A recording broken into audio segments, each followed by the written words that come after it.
Baik, Assalamualaikum warahmatullahi wabarakatuh. Selamat pagi, siang, sore untuk Bapak teman-teman semuanya.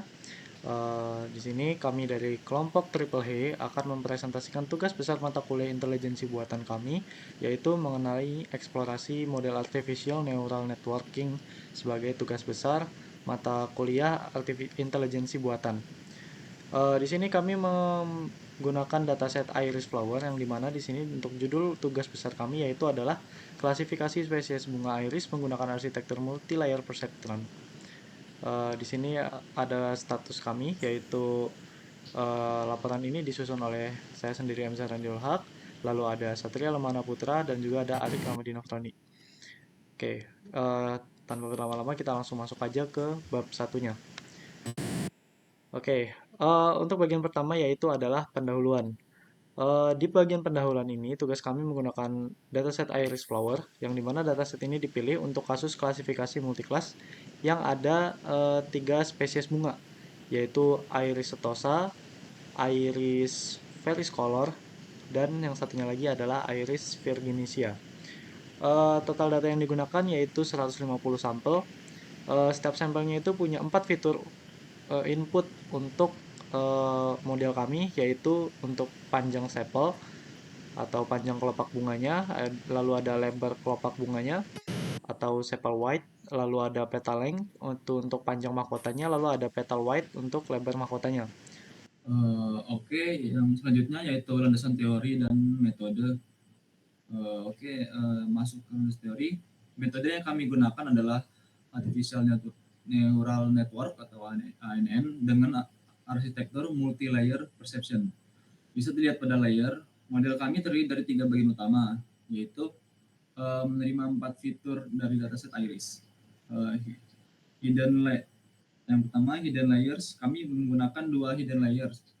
Layer pertama memiliki 6 neuron dan layer kedua 6 neuron. Di sini kami menggunakan fungsi aktivasi RLU karena efisien dan mempercepat proses latihan. Output layer, selanjutnya output layer terdiri dari 3 neuron, yaitu sejumlah kelas dan spesies. Dengan fungsi aktivasi softmax untuk menghasilkan probabilitas prediksi. Uh, Selanjutnya untuk skema eksperimen, kami melakukan processing berupa normalisasi fitur menggunakan standard scaler dan mengubah label target menjadi one shot untuk encoding. One shot encoding. Kemudian dilatih menggunakan optimizer Adam dengan learning rate 0,01 dengan fungsi loss categorical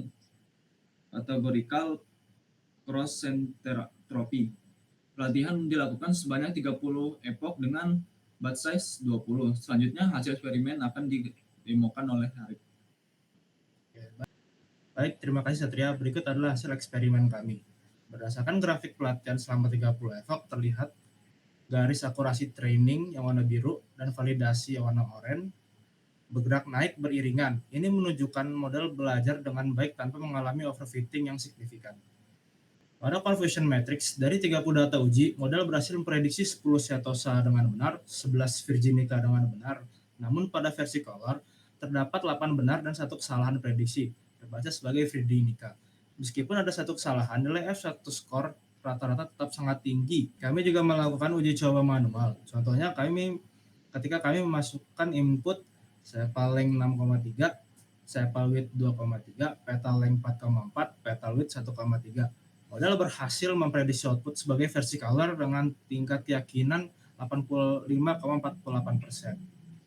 Berikutnya kami masuk ke bagian simulasi program. Di sini kami menggunakan bahasa pemrograman Python dengan library seperti TensorFlow, Keras, sklearn, Matplotlib, dan Seaborn. Pertama, kami menjalankan proses training model ANN. Pada bagian ini, model melakukan pembelajaran menggunakan data training. Sistem akan menampilkan grafik akurasi dan loss selama proses training berlangsung.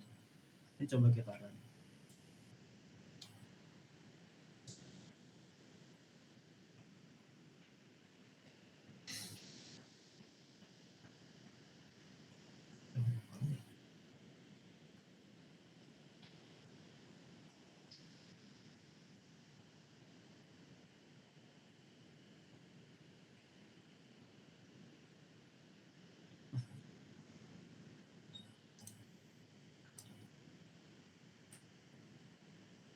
Setelah training selesai, sistem menampilkan confusion matrix yang menunjukkan perbandingan antara label asli dan hasil prediksi model. Dari sini kita bisa melihat seberapa baik model mengklasifikasikan setiap jenis bunga. Grafik yang ini menunjukkan perkembangan akurasi baik pada data training maupun validation. Grafik ini menunjukkan nilai loss yang menurun seiringnya bertambahnya epoch. Hal ini menunjukkan bahwa model berhasil belajar dari data. Selanjutnya kami akan melakukan pengujian manual pada sistem. Kami memasukkan data ukuran bunga secara manual, lalu sistem akan prediksi jenis bunga serta menampilkan tingkat kepercayaan atau confidence-nya. Coba isi 5,9 3 5,1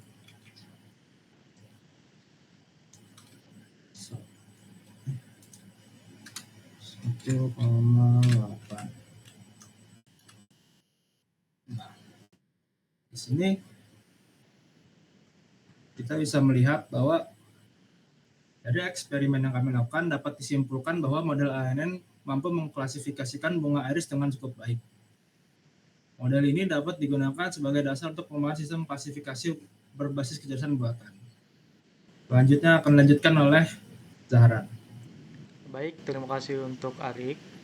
Di sini sebagai kesimpulan, model kami yaitu arsitektur dengan base layer dengan 3 layer yaitu 863 neuron mampu melakukan klasifikasi spesies bunga iris dengan sangat baik. Lalu penggunaan fungsi aktivitas ReLU pada hidden layer dan softmax pada output layer terbukti efektif untuk kasus klasifikasi multiklas ini. Lalu hasil evaluasi pada data testing menunjukkan tingkat akurasi yang tinggi yaitu sekitar 96,67% dengan loss yang rendah sebesar 0,0717. Model hanya melakukan satu kesalahan pada prediksi dari 30 data uji yang menunjukkan tingkat kepercayaan atau confidence-nya tinggi untuk diterapkan pada sistem klasifikasi tanaman. Baik, demikian hasil dari presentasi kami. Sebagai penutup, kami melirik kesimpulan bahwa model AN kami itu efektif untuk klasifikasi dataset iris. Model kami memiliki kemampuan untuk generalisasi yang baik dalam hal mengimplementasikan dataset tersebut. Demikian presentasi laporan tugas besar dan dari kelompok kami. Terima kasih. Gimana ya? Bentar. Demikian presentasi laporan tugas besar dari kelompok kami. Terima kasih kepada teman-teman yang sudah menonton video ini. Kami akhiri. Wassalamualaikum warahmatullahi wabarakatuh.